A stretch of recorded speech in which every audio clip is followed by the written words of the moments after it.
be seeing the museum's logo. All right. Whew. So the museum guidelines for teaching about the Holocaust were created to answer frequently asked questions that teachers have about teaching about the Holocaust, but also to reflect approaches appropriate for effective teaching in general. But we'll start specifically by addressing Holocaust education. We know that any teachers who are tackling this topic want to be respectful of the victims and of survivors, mindful of historical accuracy, and deliberate about the teaching methods that they use. And the guidelines are useful for evaluating resources, helping to shape how content is presented in the classroom. But they're also really useful tools for framing any historical inquiry. And so we can talk a little bit about that as we go along if you want to. They emphasize anchor historical thinking skills like chronological thinking, comparison, analysis, and research. And they rely on top-line English skills like listening, reading, and writing. So let's get started, though, by looking at them specifically. The first guideline is to define the term the Holocaust. And as you know, with anything they're going to teach, definitions are important.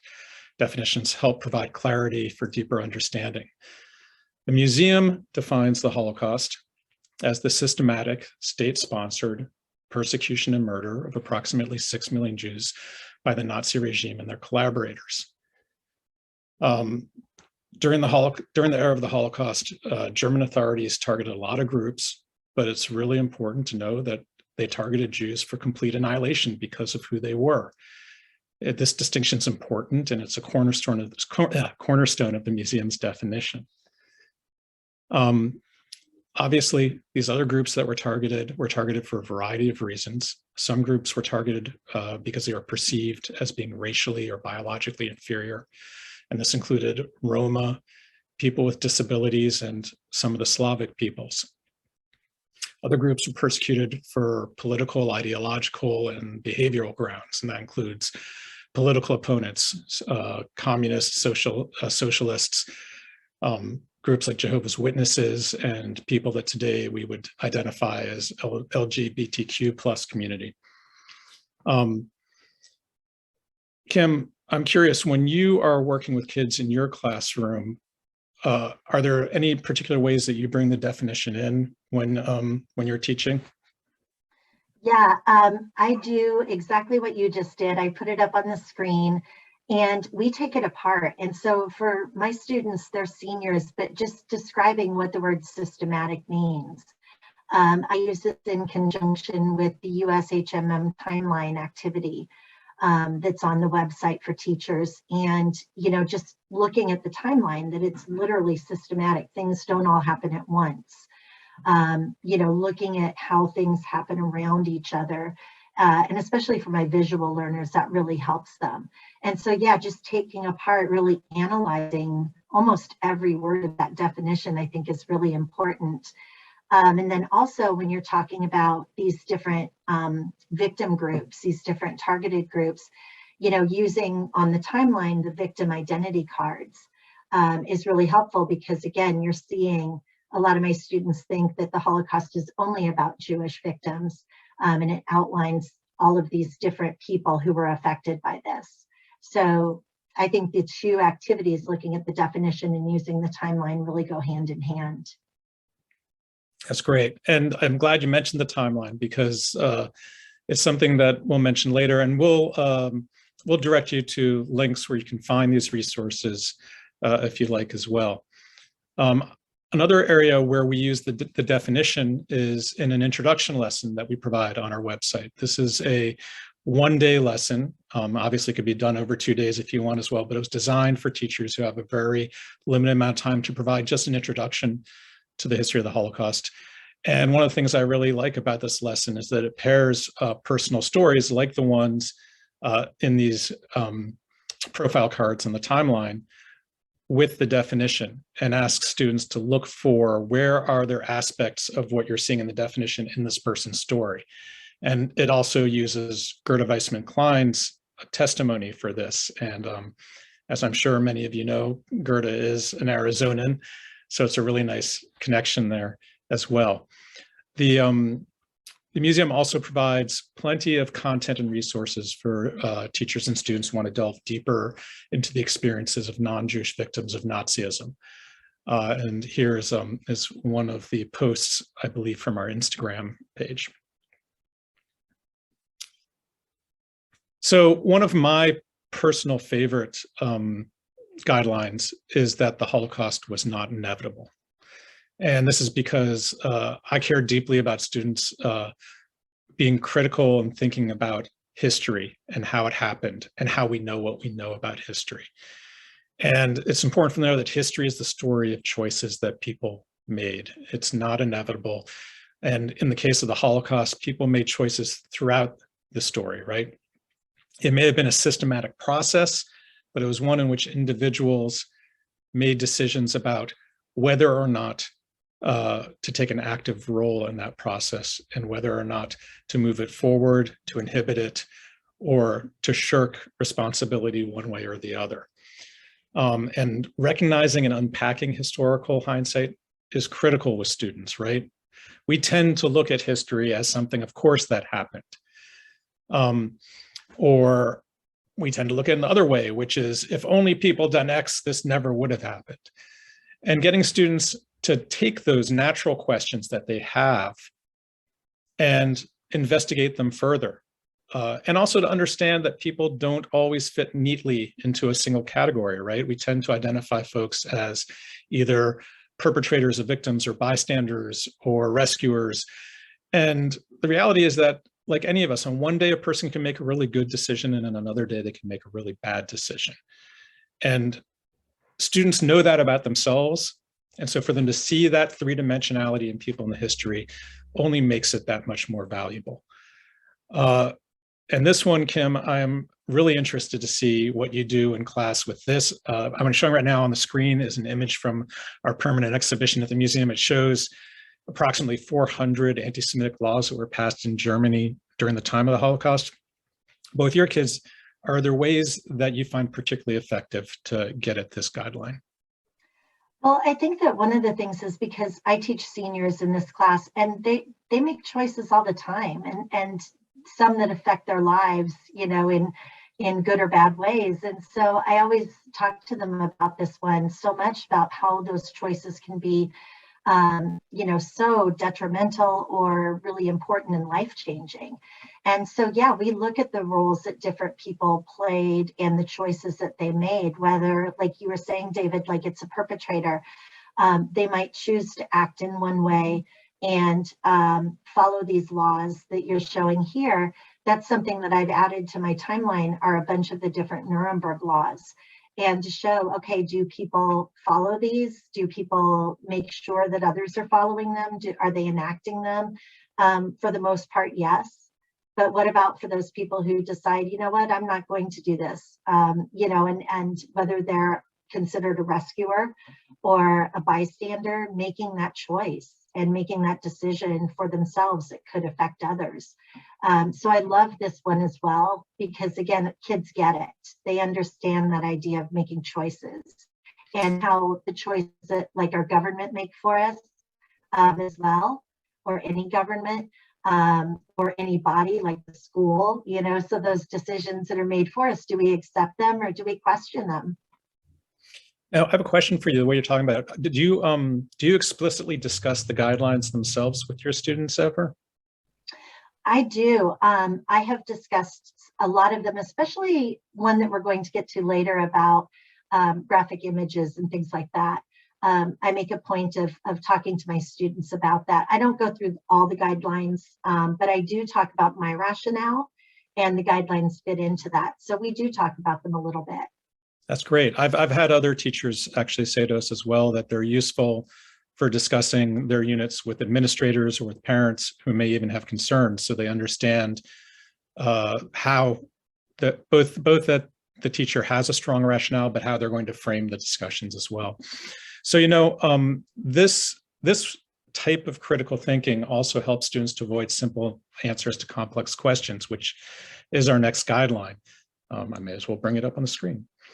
And And there's so many different ways we could address this. I've just posted one question up here because it's one of the many types of questions you get from students, which is when things started to get bad, which, and saying when things start to get bad, that could be anywhere in the process, depending on how you define bad. Why didn't the Jews just leave? Well, if things were so bad, why didn't they just leave Germany? And again, we have to acknowledge, like I said earlier, that human behavior is fluid. Even for the victims, the kinds of decisions they're making are based on really complex factors, many of which are outside their control. And so to help answer this particular question, the museum developed a lesson called Challenges of Escape. And I have to tip my hat to my colleague, Christina, who you'll be hearing from later, because she really was instrumental in developing this lesson over many years, really. And what you're seeing up on the screen is actually one slide from a collection that's provided with the lesson, where we provide both information for students about the process of what it took to get a visa if you wanted to immigrate to the US. And we also pair that with diary entries from a young Jewish boy who's writing in his diary about his family's experience in their decision-making and trying to leave Germany. And it's the kind of lesson that works really well, both for ELA teachers and for history teachers. Is this one that you've ever used, Kim? Yeah, I love this one. So this is from the Americans in the Holocaust exhibit, and it's that website I use a lot in my classroom, and a lot of the activities for teachers, because it's so rich in showing, again, that process, that it isn't easy. And in the end, really what the students discover is, wow, how did so many manage to leave? Because it's just all the hoops that they have to jump through. And a lot of my kids who are immigrants totally get this and really understand this process. So yeah, I use this one. I would also say another question that students ask that can be answered using the USHMM lessons and website are, why didn't the Jews fight back? And again, there are so many examples. And so what we really want to do is complicate their thinking and complicate our thinking too. And I think the problem is, we have such a limited time, and that darn bell rings at the end of the period. And so sometimes we're going to those simple answers, but there's so much more. And so we just have to, go back to, yes, there's a complex question and there's more to it, a complex answer, and making sure that we're giving them that and not just trying to wrap it up real quickly and simply. Yeah, and I just went back to this slide just because I wanted to reinforce while you were talking that notion of avoiding simple answers to complex questions.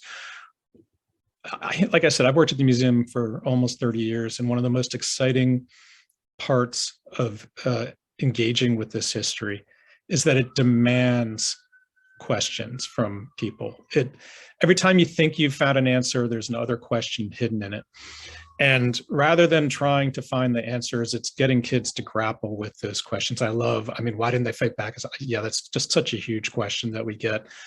Obviously we get why the Jews, which is a super complex question. But what's interesting is when you peel back the layers on why the Jews, then you can say, well, why? There are all these other groups the Nazis also targeted for different reasons. How was it all interrelated? Why was one group treated differently than the other? And all of that helps you understand, both by looking at it, you can understand the Nazi worldview, how that led to this, but also looking at the behavior of other individuals in this and how that may have enabled or inhibited actions against different groups. So I absolutely think this is one of the critical guidelines. But simple answers mask the nuances of history. They lack precision. And of course, the next guideline is strive for precision of language. I think we all try to do this as much as possible in teaching in general, but precise language is critical when discussing history like this. It encourages us not to oversimplify, to focus on important details. And also, as we've seen, especially in a day of social media, when you're imprecise in your language, it can get you in trouble. And we've seen it over and over again. The museum, a long time ago, decided to refer to so-called extermination camps or death camps as killing centers. And even that's an unhappy compromise, because Babi Yar, which did not have gas chambers, it was a mass shooting site, could easily be referred to as a killing center. But when we talk about killing centers at the museum, usually what we mean is what the Nazis referred to as extermination camps. We prefer not to use that language because it's dehumanizing. It's Nazi language. You don't exterminate human beings, you exterminate vermin. We don't use death camps because it's passive, it's not active. And all the camps to a certain degree were death camps. It also it belies the fact that there were many different kinds of camps. And at the end of the day, this is really what we want kids to understand, is that the Nazis identified these so-called extermination camps and what we call killing centers as places specifically for the mass murder of Jews and Roma, and to a certain degree, lesser degree, other individuals. There were other concentration camps, there were labor camps, there were re-education camps. And once kids realize that they're not all the same, then it raises, again, those additional questions that complicate the history. Along with being precise in your language, we encourage you to strive for balance in whose perspective, I'm going to skip over here, whose perspective informs your study of the Holocaust. And this guideline is really important in that it promotes the historical, pardon me, I trip over my tongue a lot today, promotes the historical thinking skill of analysis and decision-making. We really want kids to think about whose voices are they hearing? How does that inform the narrative that they're learning the history through? And I think for kids who really are, in some ways, in their own ways, they're critical thinkers, right? They're often suspicious of authority. They're questioning the data that they're getting sometimes, and sometimes they're not. This is a great way to engage that natural instinct, right? Are they learning the history from the perpetrator's point of view, from the victim's point of view? Is it from sources that came after the Holocaust ended, or is it from primary sources from the time period? And this really can get them to think critically like historians, but it also provides for a more accurate, fuller view of the history. So Kim, I'll dish it to you again. What's your favorite way to do this in your own classroom?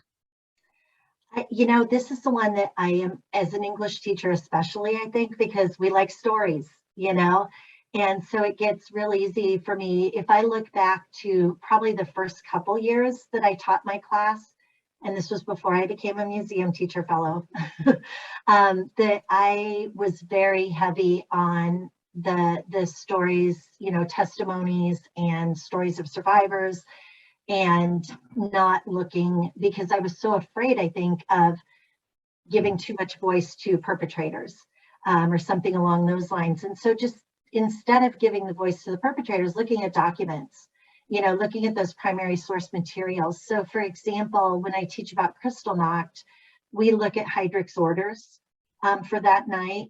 We look at a couple testimonies of people who were there. We look at a lot of photographs that were taken of that event. We read a narrative, you know, so we have a lot of different pieces that we're looking at, just like what this says, to make sure that we're balancing that perspective. So I try to do that with everything that we look at, and make sure that I'm giving the historical context and also the personal story to everything, and the primary source materials to everything that we look at and study in my class. I think that's super important. And, you know, I applaud you for that, because I think as an ELA teacher, it can feel daunting to look for sources, primary sources outside of the text that you're working with. And this also gets at, I think, what you alluded to earlier, which is, you know, the question of, if you have a graphic image, is that really the best image to get across the point that you want? And that comes back to your rationale. What is it that you want your students to learn? What are your learning objectives? What outcomes do you want? Because there might be other sources that either do a better job, or certainly or do it just as well without being as traumatic. This is one example from the museum. We have a lesson on Holocaust era diaries, and in it we provide excerpts from diaries of both from survivors, from victims who didn't survive, from liberators, to provide different perspectives on the experience. And you can see I've paired this with a photo that shows the process that's very impersonal. This is a photo that was taken by a German at Auschwitz of the selection taking place after the train arrived, of who would be sent to the gas chambers upon arrival and who would be brought into the camp for forced labor. And it's important to know that in some ways we're very lucky. The Holocaust is one of the most well-documented events in history. And that because of that, we have so many sources. Now that can feel daunting, because then you have to figure out how to select those sources. But if you're really clear on your rationale, then that can help you to guide, along with the guidelines, it can help you decide which materials work best for you and your students' needs. So, excuse me. The next guideline is to avoid comparisons of pain. And this one is really, in many ways, it should be a no-brainer. Pain is pain. The loss of a child is the loss of a child. It doesn't matter whether the person was a Jewish victim of the Nazis, Polish victims of the Nazis, a Rwandan. That's pain. But it doesn't mean that your students should be discouraged from making comparisons in general. And so I really want you to differentiate between that. Obviously, you don't want kids engaging in a pain Olympics. You don't want them discussing what's worse, slavery or the Holocaust. But what you do want them doing is making historical comparisons, right?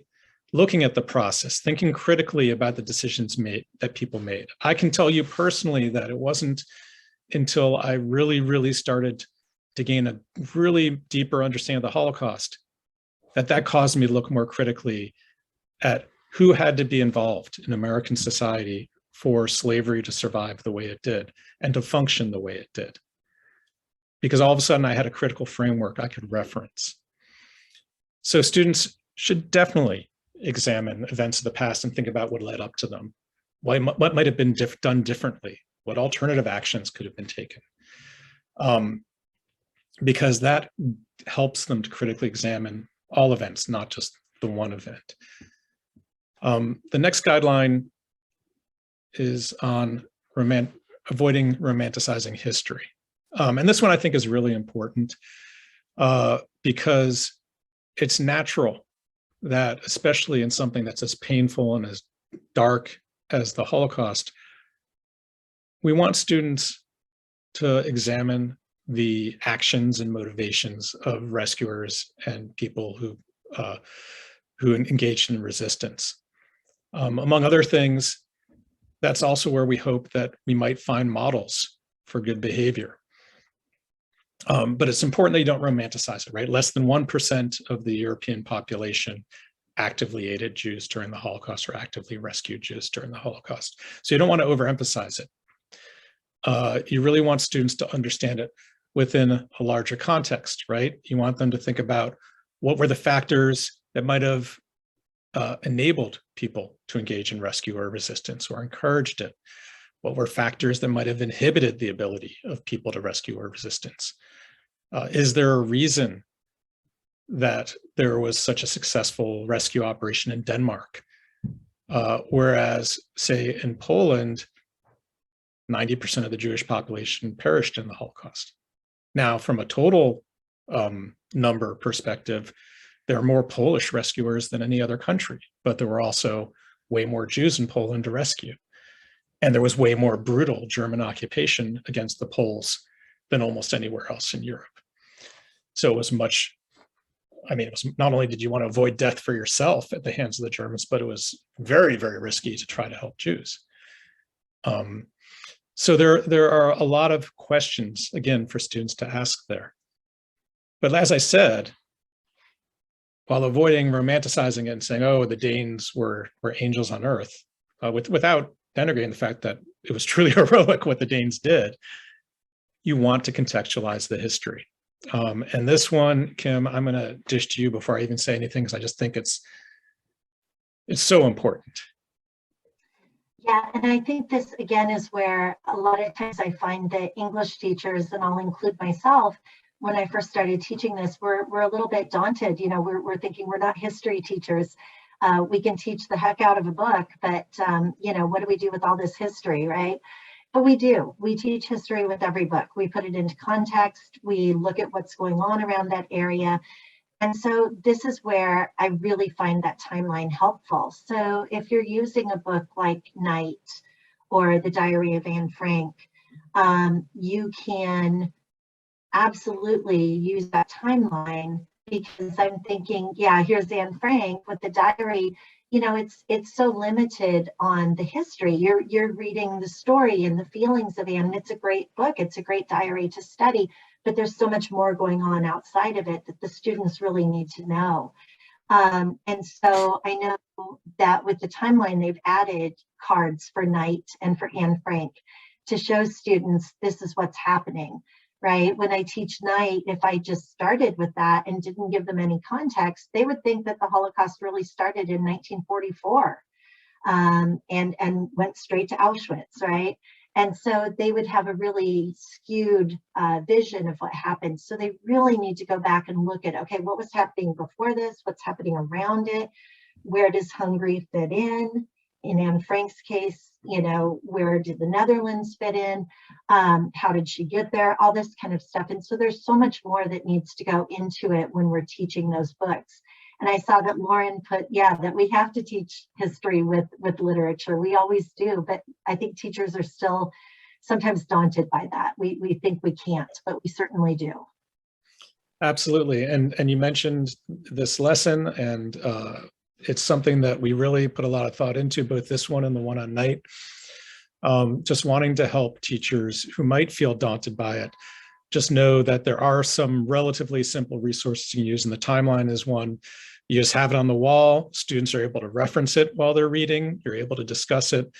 As you can see at the bottom of this, it says lesson plan and teaching materials. Teachers can request physical printed timeline cards that we will send to you for free, that you can use in your classroom. There's also an online version for folks who are working in a digital environment.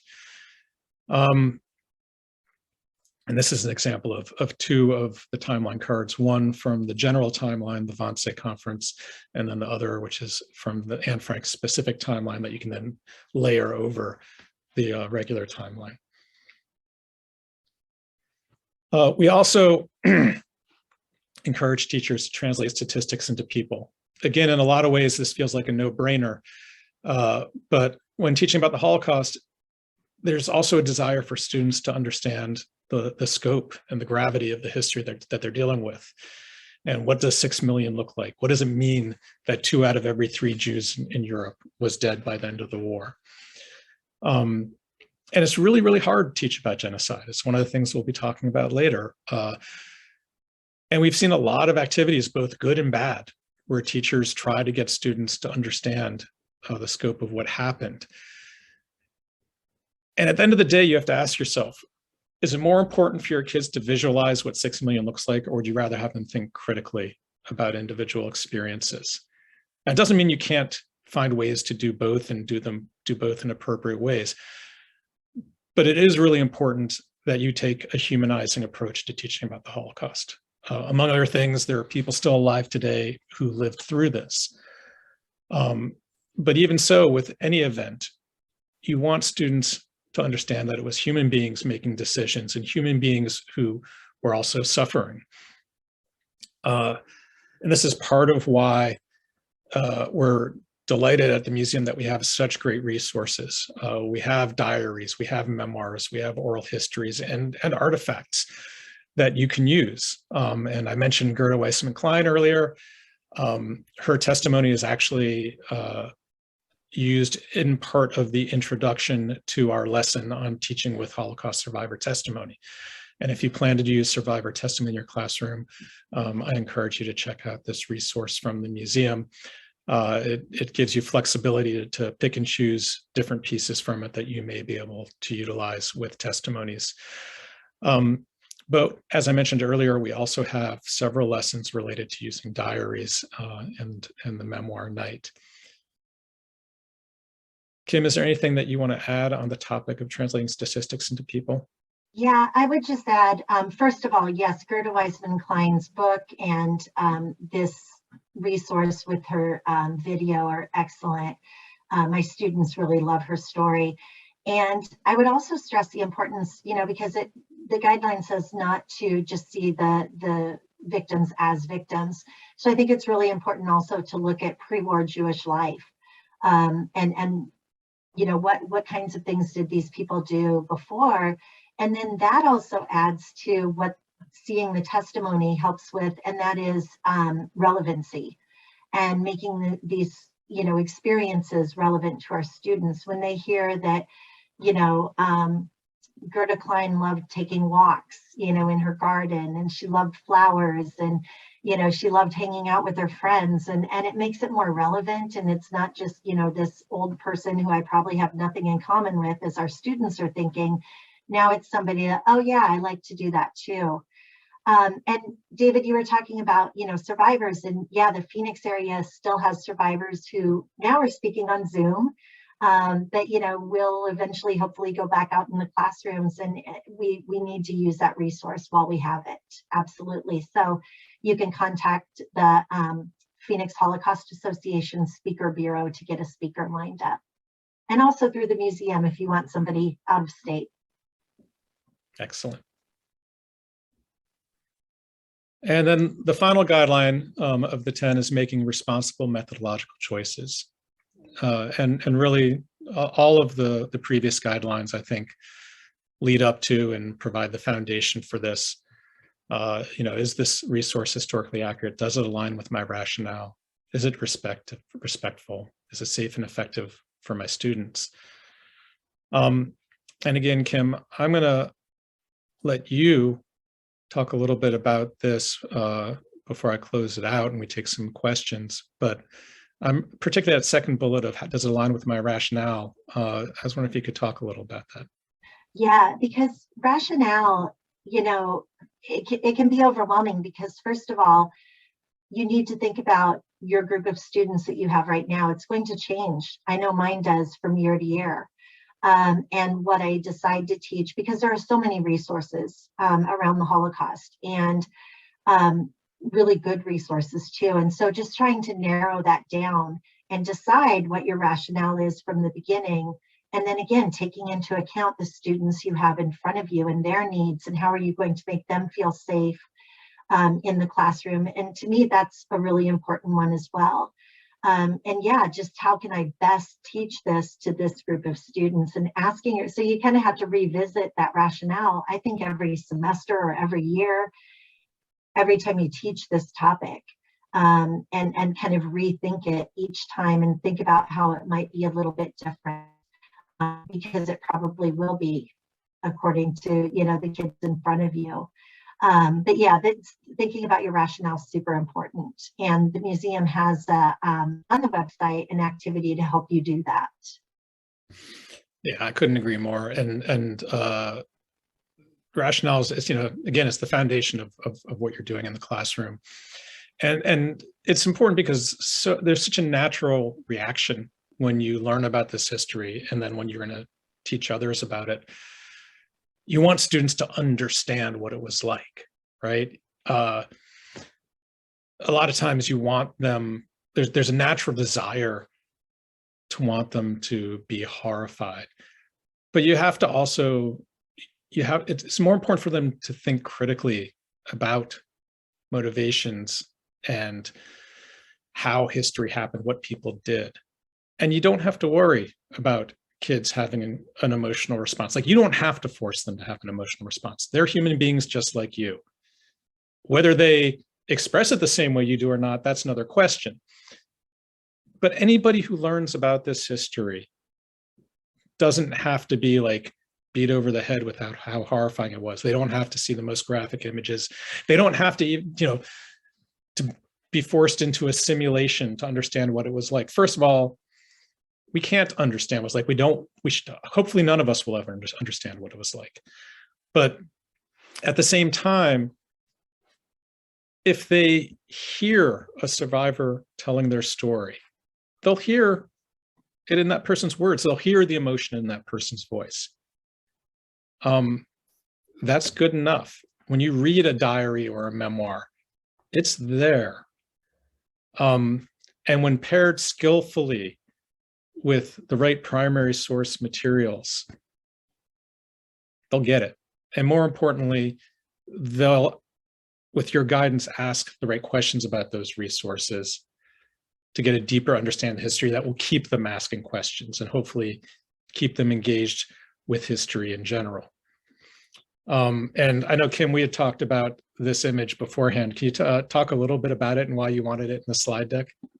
Well, I was just saying that, you know, I think a lot of times teachers do feel like, oh my gosh, these kids are so desensitized, you know, I need to shock them with these images. And I just, that's where I share one of the guidelines with my students, and I say, I will not show you liberation footage. I'm not going to be showing you piles of dead bodies and things like that, because those are out there, of course, and I understand their purpose, but not in my classroom, you know?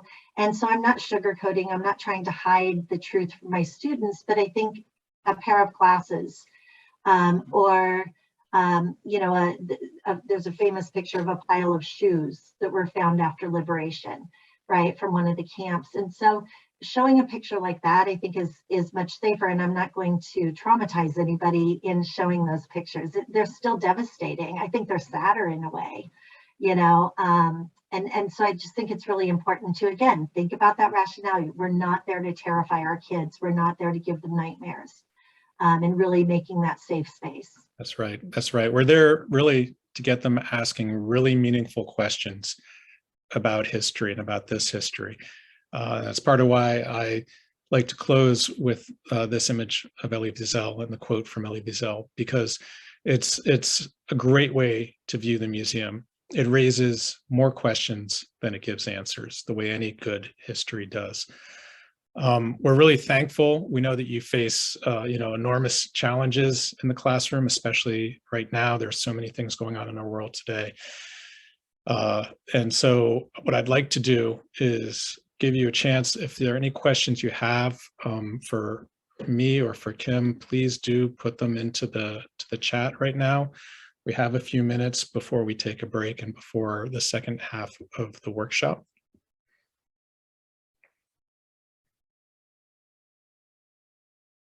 I see, as their guidance on teaching Holocaust historical fiction in K through 8 grades. I'll start off by saying yes and no. The U.S. Holocaust Memorial Museum, we tend to focus on grades 6 through 12, so that does cover part of K through 8. And we know that certainly one of the many sources for younger grades for 4th, 5th, 6th graders is that's very popular is Number the Stars. And we plan to develop resources to help teachers with that. We certainly have quite a bit on our website about Denmark and Danish rescue and rescue in general, as well as a really nice short lesson on one on rescue and one on resistance. But on historical fiction, we currently don't have a ton. Again, we're in the process of developing materials. Kim, is there anything that you want to say in response to that? You know, I just think, again, it goes back to making those responsible choices. So I see the question about the boy in the striped pajamas. Again, I always go to what is the best resource that I could share. And I love historical fiction. I don't love the boy in the striped pajamas, but, you know, for a variety of reasons.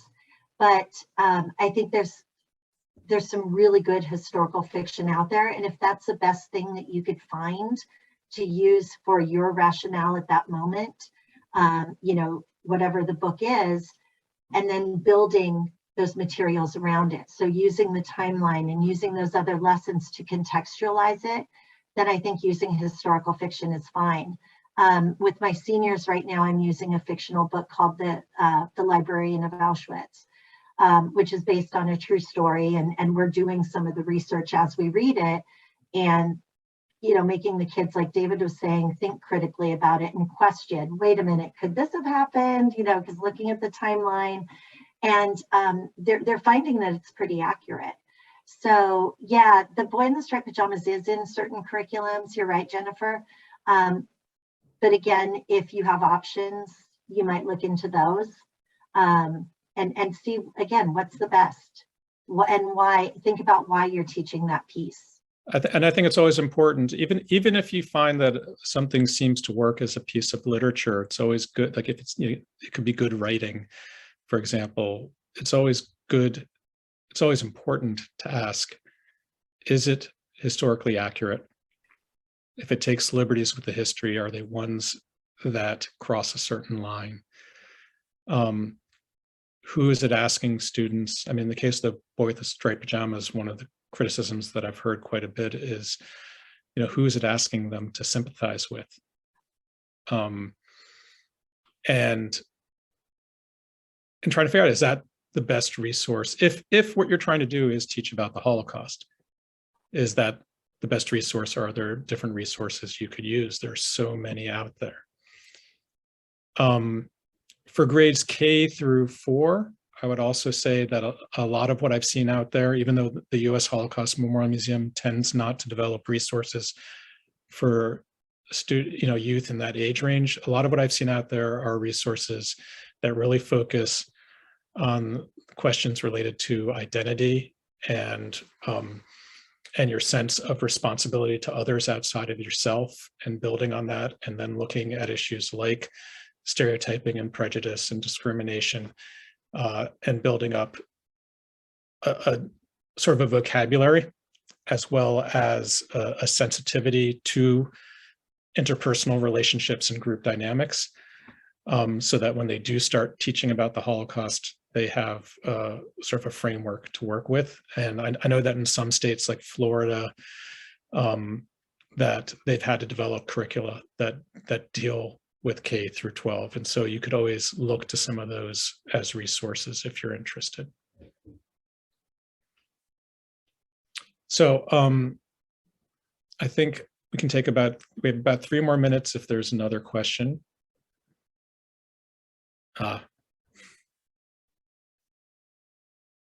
There was one question, David, that was asked about how do you teach this when you have maybe parents or students saying that this is part of critical race theory? Okay. Well, I should give you the caveat that I personally have not had to confront that yet. And Bridget, there's no reason to apologize. I think it's on a lot of people's minds. What we have seen, I mean, I think we've all seen lots of different stories in the news about different things that have happened in different parts of the country. And it's, I'm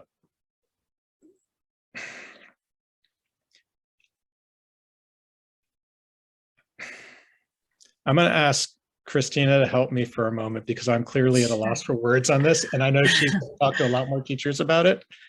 Yes. So we've had this question come up, Bridget, and everyone else, with the organizations that we work with in Florida. And we work with 5 Holocaust organizations there. And, Florida was one of the first states to mandate the history. And it's really tightening up there with what you can and cannot even say. Much less what you can't teach.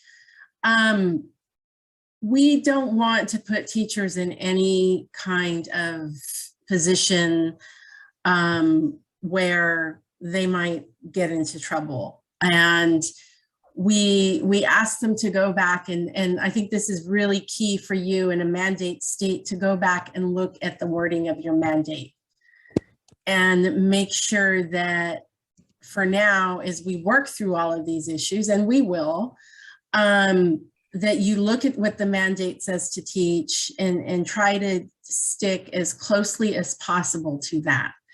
And I know that may not be the most satisfactory answer, But in looking at your mandate, there are strengths to a lot of the wording if you look closely. So what we're doing, for example, in Florida, because they've put an emphasis on anti-Semitism, we look at all aspects of anti-Semitism, and we look at racial anti-Semitism. Now, anti-Semitism and Nazi ideology is based on this idea of race, that Jews are a separate race. So your legislation and your standards can be your allies in this case. That's how we've been working with it. It is mandated and thank you for putting the social science and history standards up. Because a lot of what you see here is based on the text that you use. And this goes back to what Kim and David have said. What is your rationale? And making sure that you have a strong rationale. And if you can tie it to your state standards and to the standards here, the skills, it's another thing that we're working with, and I'm sorry, I don't want to take away from anybody's break time, is to going back to how and why the Holocaust happened and looking at not focusing so much on what is necessarily critical about our own country, but what can happen in any country when you let go of democratic principles, when you see democratic principles slipping away. So we can talk about this a little bit more later, and I'm happy to do so when I speak, because I don't want anybody to miss out on their break. But it is a tough call, and it's something that we want to continue working on, and that's why we encourage you to stay with us. Thank you, Christina. I knew that you'd be able to say what I was thinking, but couldn't put into words. It's the teamwork that makes the dream work, right? So I'd like to give everybody 5 minutes and then still have enough time for my colleagues to talk about how this all relates and can be expanded to teaching about genocide. During your break, I'm going to leave this up on the screen, just as a reminder of where you can find so many of the resources that we've already mentioned. Let's all try to get back. You can take a break and we'll all be back by 6:27 according to what I'm seeing on my computer. Okay. I will take this slide down now. Hold on one second. There we go. And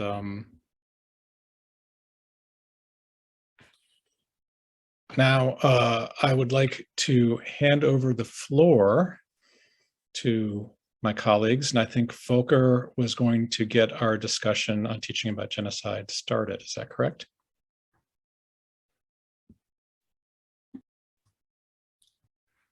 All right, let me just share some slides with you.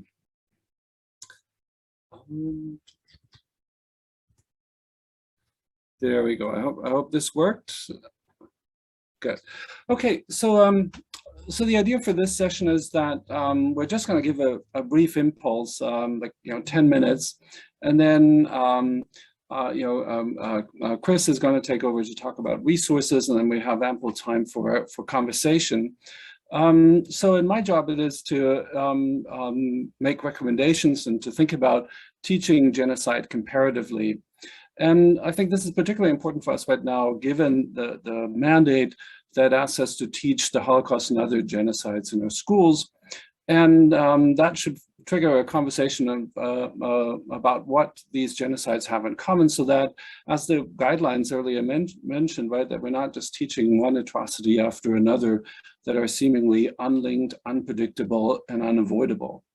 So what I'm going to do in the next 10 minutes is just to think about what might be good learning outcomes for teaching genocide comparatively, what are kind of the scholarly approaches to comparative genocide.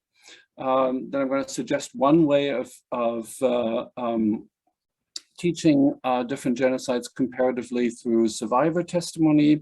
And then I'm going to end with a few resources outside of what the museum has. The museum has fantastic resources, and this is just to add.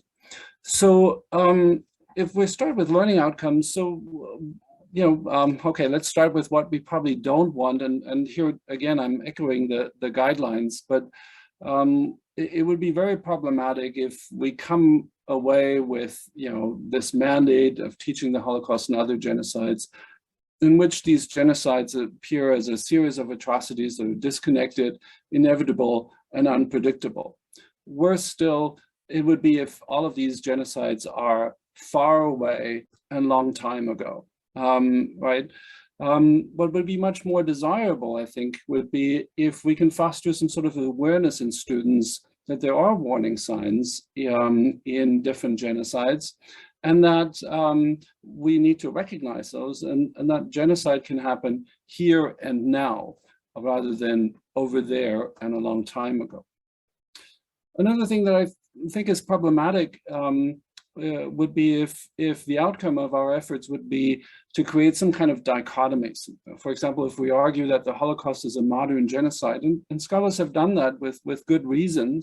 Of course, it is modern. It has, these industrialized killing centers.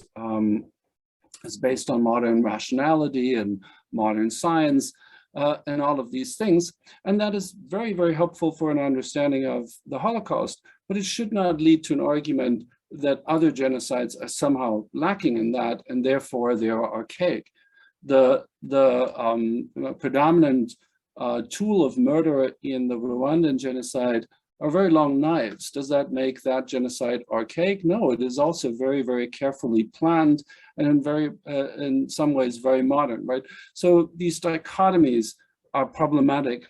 And I think that causes us to create some sort of ethics around how to compare. And that means that we are trying to, I think we're beholden to think about similar structures, but not kind of dichotomies of one genocide is this and the other one is that. And the last, and here too, David and Kim have already established this. This is not about hierarchies of suffering, hierarchies of murder, but it is about creating empathy. And I think that the focus on survivors and perhaps identifying common themes in testimony of different survivors of different genocides, I think that's where we can empathize also with genocides that may be very far away from the cultural context that people in America are. So if those are the learning outcomes, what kind of scholarly approaches to comparative genocide are out there, and what can we harness of these approaches? And scholars have, to a certain degree, fostered an understanding of the uniqueness of the Holocaust, and that is a very fair argument. But again, if we are trying to avoid dichotomies, right, there is no event in history that does not have unique features. But, of course, thinking about modernity, thinking about the particular zeal of the Nazis to murder the Jews, thinking about mass mobilization of German society that created a lot of ordinary men who became killers, as Christopher Browning would show, right? These are all very, very important things for the Holocaust. They are not necessarily arguments on other genocides. Other scholars have focused by way of comparison that what genocides have in common is a sense of a subalterness of the perpetrators. In this sense, right, you may argue that the Nazis, for example, feared the Jews and Judeo-Bolshevism so much that they felt that only a kind of a liberation of Judaism would somehow bring about some kind of perceived German state. So in this sense, right, the perception was that that some kind of better Germany would emerge if only the Jews were murdered, and that then leads into an idea of Lebensraum, living space. But the sense is that what genocides have in common is the sense of subalternness of the perpetrators.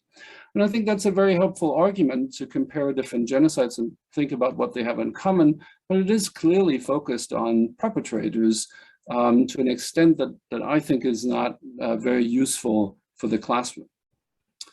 Other scholars have thought about the continuities between colonial genocides and the Holocaust. And here too, this is very important. If we think about Nazi treatment of Slavic peoples, for example, with respect to labor exploitation, stands in the tradition of imperial conquests that also employed very different forms of labor exploitation, among them, of course, slavery.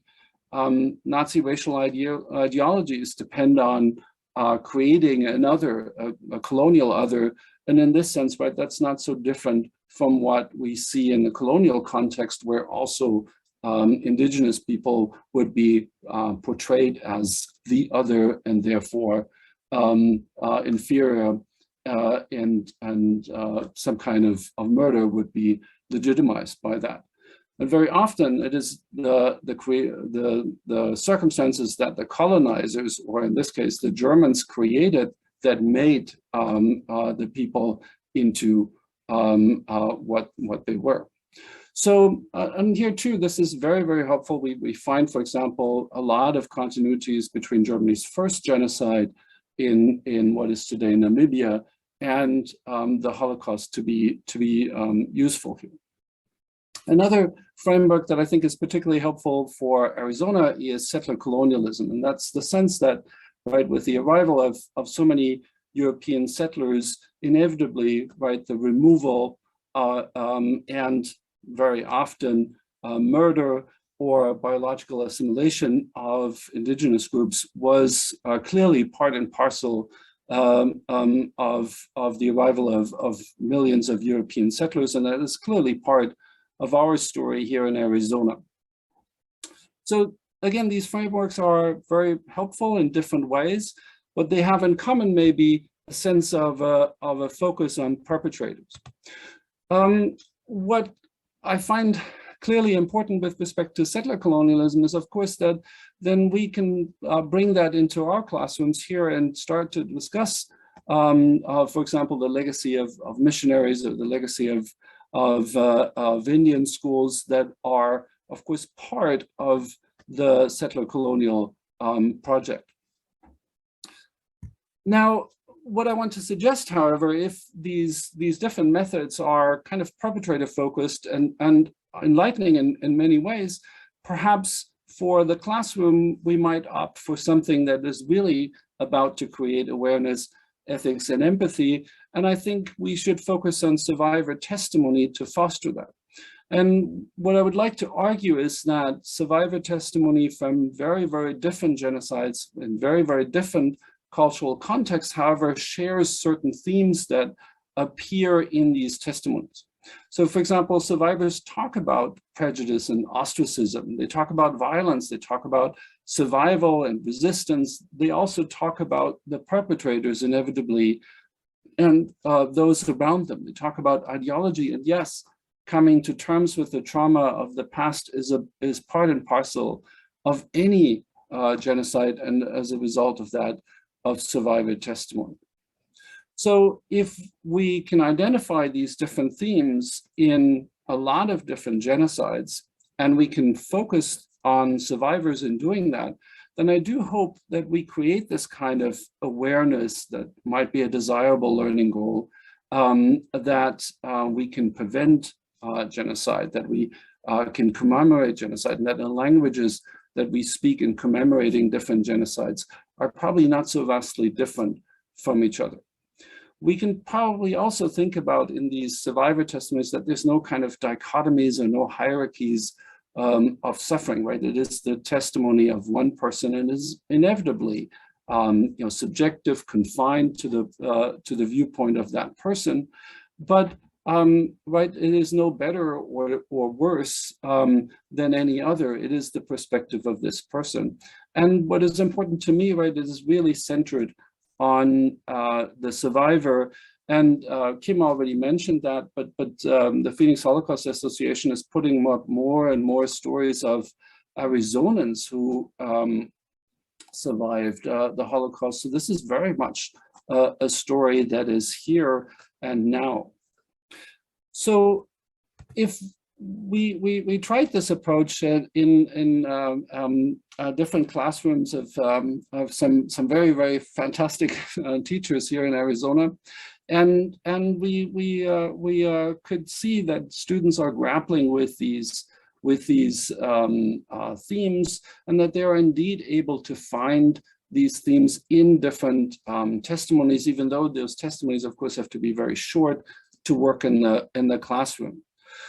We also asked students to, kind of graphically organize what they find and how they found these different themes in different testimonies and juxtapose them. So this is just goes to show that I think these testimonies resonate with students, and that they do find these themes, and that this helps them to compare different genocides, in this case, the Holocaust and the Rwandan genocide. So here are a number of sources. There's a host of materials out there on genocide testimony. Of course, the resources for the Holocaust are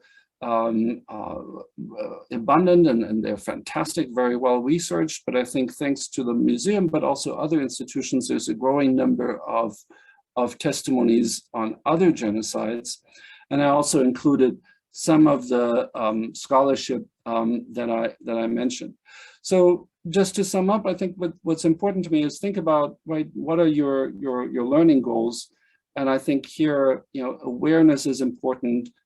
Ethics, right, not creating hierarchies, not creating dichotomies, and finally, empathy for the victims. I think if you center around these things, you're probably doing a lot of things right. And I want to close with just a selfish ad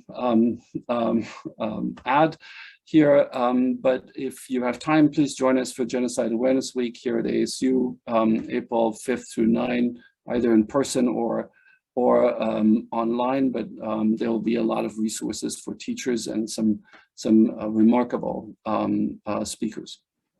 And with that, I stop finally and pass it over to Chris, right?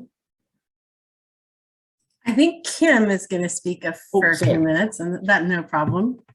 So it's Kim's turn. Thank you, Chris. So yeah, I just wanted to kind of follow up with what Volker was saying with kind of what I do in my classroom. And that is that, like he said, we have to teach the students that genocide unfortunately does continue, right? A lot of our students really think that the Holocaust was the last genocide. They don't know the term, they don't know the history, they don't know, any of this. And so we want to make them aware of that. But in a more maybe proactive way. And so, yeah, not just all, like Volker said, the doom and gloom of, oh my gosh, the world is just a mess, which, yeah, it is. But the fact that they don't have to be bystanders. And I think that's really important to emphasize with them, that even though they are only one person and they're young, that there's so much that they can do. And so giving them some of those avenues that they can follow to, help prevent genocide and to just make people aware of it as well. I've had countless students tell me that they go home and talk to their families about it. And they're like, did you know my mom didn't know this? And they're really they're surprised that, most people don't know about these things. So it's really important to emphasize that. And, I just kind of, again, I pick and choose every year. I look at who my students are, where their interests are. I typically look at genocides before the Holocaust, like Armenia and the Native Americans. And then I look at genocides after. I almost always cover Rwanda, Bosnia, Darfur. This year I did the Yazidis because I found that most of my students didn't know about them, and it's been in the news and I want them to read the news. We also did a unit last year that I plan on doing this year that USHMM did a lesson on for Burma. That's fantastic. And so, and it gives you everything you need. And my students really, again, they learned a lot. They realized how much they don't know and how much they need to pay attention to what's happening. So I just wanted to add that in, and again, it's making those connections, right? Just making those connections to the Holocaust. Thanks, Kim. I'm going to round out this, this discussion on genocide by sharing with you some of the resources that we have created at the U.S. Holocaust Memorial Museum. And I think this is, let me see, I'm gonna share my screen, but if you'll just give me a moment, I've got to make sure that I have my correct PowerPoint up. Okay, let me try this again. Okay, here we go. So can everybody see the PowerPoint? Okay, great. So these are some of the resources that we have at the museum. And David ended his talk with a quote from Elie Wiesel, which we didn't plan this, but I'm starting off with a quote from Elie Wiesel. And Elie Wiesel, who was the founding chair of the U.S. Holocaust Memorial Museum, who wrote the report for President Carter to establish not only a Holocaust museum, but a memorial. He very pointedly said that a memorial that is unresponsive to the future would violate the memory of the past. So this particular quote is something that as the museum was being developed, that it took to heart. And that is why at the museum, we approach the subject of genocide after the Holocaust. And now we have a devoted Simon Scott Center for the Prevention of Genocide that looks at working with thought leaders and others in the field who have a certain amount of influence to look at different parts of the world that are threatened with genocide. So I'm going to talk about that in a moment. And Kim and Volker already touched on a lot of things, so I don't have to go into as much detail. But first of all, when we're teaching our students, what is genocide? And this is the definition that we follow. You can find this on our website, and you can have this PowerPoint. I'll add a few links to it. But this is how we define genocide at the U.S. Holocaust Memorial Museum. And so a lot of times people get into discussion on what is a genocide and what constitutes a genocide. So we have very specific points for you to use on our website that can help your students to determine when you're looking at a particular situation, when something is called a genocide, and what the difference is between genocide and mass atrocity and human rights violations, which I'll show you in a moment. So this is from our website. And this is something that applies not only to the Holocaust, but some of the examples that Kim just mentioned and that Volker just mentioned as well. We also look at the differences because we know that every example in history has its own unique characteristics. We're not trying to say that one genocide was worse than the other, but there are certain commonalities among them. And we're going to get to that in a moment. So I mentioned the Simon Scott Center for the Prevention of Genocide. And warning signs are really key. If you look at that term here, heeding the warning signs and taking early action. And with this knowledge, the Simon Scott Center for the Prevention of Genocide works to do for the victims of genocide today what the world failed to do for the Jews of Europe in the 1930s and 1940s. So going back to that question that was asked about CRT and pushback and the responses that we gave about looking at what caused the Holocaust, how and why the Holocaust happened, and looking at those warning signs and looking at the standards that you have in Arizona and what's covered in the mandate. And there's a lot about critical thinking skills. Teaching your students about the warning signs of genocide is teaching them critical thinking. It's teaching them how to look at situations not only from the 1930s and 1940s, but looking at situations today. So think about these warning signs from the Holocaust, which we've taken, of course, very seriously and we've translated them into how they're useful today for understanding genocide and mass atrocity and human rights violations. Those are critical thinking skills. And they apply to also what we look at the museum, being that we are on the National Mall, we are existing among all of these monuments to American democracy. We're a reminder about the fragility of democracy. And when you look at some of the, if you look at the framework for understanding genocide and mass atrocity, which I'm going to show you in a moment, you'll see that a lot of these warning signs, even if you don't go into a full-blown genocide or even veer into mass atrocity, these warning signs are also warning signs of when a democracy is in danger. So on that level, we have a book that we published. It's been about 7 or 8 years. It's called The Fundamentals of Genocide and Mass Atrocity Prevention. And even though this was written on a more scholarly level, there is a lot that is, as teachers and as students ourselves, we can take from this book to help us address some of those challenges and those warning signs that we want our students to be familiar with. I noticed in the chat, some of you brought up some current day examples that you're looking at with your students and that you're discussing. This book is available on our website for free. It's in PDF form.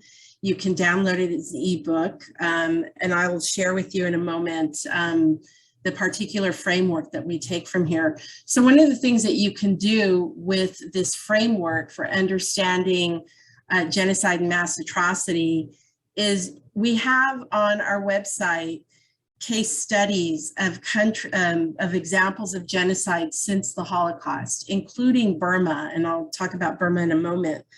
But we look at Darfur, we look at Bosnia, we look at Rwanda, and what you can do is you can give your students these case studies and ask them to look for the warning signs in them. And why are those warning signs so useful for today? And speaking of today, on our website, we have the Early Warning Project that we developed some years ago that helps you to assess the threats of genocide and mass atrocity in various countries in the world. We're not going to have time necessarily to look right at it today, but again, it's on our website. All you have to do is just Google Early Warning Project USHMM, and this will come up. And this is a way for your students to become actively engaged in understanding those hotspots in the world and what the situation is. And every year we also publish a report that goes along with the Early Warning Project so that you can get the most up-to-date information that the Simon Scott Center has researched and is putting out there for thought leaders and governmental officials to use when assessing the threats of genocide and mass atrocity. So Kim mentioned the lesson plan that she uses. This is an exhibition that we launched during the pandemic. And it's an exhibition that you can see. The museum is open. We're open to a limited amount of visitors. You do need to have time passes to enter the museum, but thankfully we were able to reopen. And on our second floor, you can see this exhibition, and also it is available online. We launched it online knowing that most of the visitors are now really coming to us virtually on our website. We've also included a lesson plan I think it's a very strong lesson plan to use in the classroom, because it not only looks at what happened in Burma that led to genocide, but it really looks very strongly at the warning signs that we talked about. There are also great exercises on analyzing photos and other primary sources related to the situation in Burma. So you're also building up skills. Let me see if I can share this particular, I don't know if I can share this with you, but this is, yes, here we go. Okay. And we can share this with you. We can send this to you or put it in a Google form. But this is a list of the risk factors and the warning signs of mass atrocities that we have from the Strauss book, the book that I shared with you, that you can download, you can read as an ebook. So here they are. And this is something that you can use in the classroom. And again, these are warning signs, not just about mass atrocities, but you can apply these warning signs to any society when you're looking at how democracy is fragile. And these are warning signs also for that. So if you look very carefully, tension and polarization between different groups, public rhetoric that is used to justify violence. We saw that in the Holocaust. We saw that in Rwanda. Labeling civilian groups as the enemy. Taking a particular group and labeling them as dangerous or worthless. The deployment of irregular armed forces. Stockpiling weapons. When we see that happen, what does that signify? Emergency or discriminatory legislation, removing moderates from leadership or public service. So again, these come from the book that you can access, and I'll send this to Linda to send out to all of the participants. And then again, we reinforce the definition of genocide, but we also define for you what crimes against humanity are.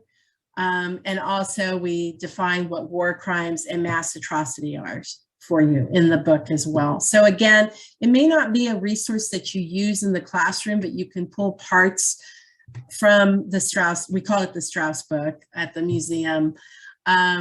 But you can take parts of it and use it for your own reference, and also to share with your students this framework, this framework of risk factors and warning signs. So in a nutshell, we really do have so much more. We encourage you to go to our website. When you go to our website, ushmm.org, at the very top, you will see different tabs, and there will be one that's called Confront Genocide. And when you click on it, it takes you to a vast amount of information and some really strong resources to use in the classroom. So thank you so much for listening. And I know we have a few more minutes for some questions. So thank you and good luck to everybody. And thank you for being here this evening. Okay, like Chris said, we do have a few minutes. If there are questions, we're happy to take them. We appreciate so much the time that you spent with us today.